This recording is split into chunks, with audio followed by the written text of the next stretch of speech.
Right ఇక details చూస్తే Telangana cabinet కీలక నిర్ణయం తీసుకుంది. పంట రుణమాఫీకి కేబినెట్ ఆమోదం తెలిపింది. 2023 డిసెంబర్ 9కి ముందు తీసుకున్న రుణాలు మాఫీ చేయాలని తెలంగాణ కేబినెట్ నిర్ణయించింది.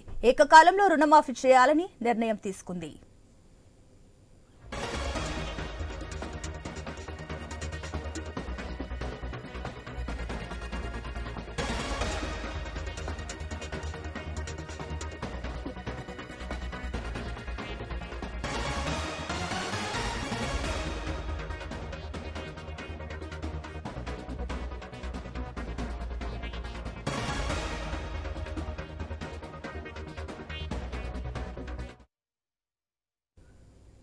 తెలంగాణ కేబినెట్ కీలక నిర్ణయం తీసుకుంది. పంట రుణమాఫీకి కేబినెట్ ఆమోదం తెలిపింది. 2023 డిసెంబర్ 9కి ముందు తీసుకున్న రుణాలు మాఫీ చేయాలని తెలంగాణ కేబినెట్ నిర్ణయించింది.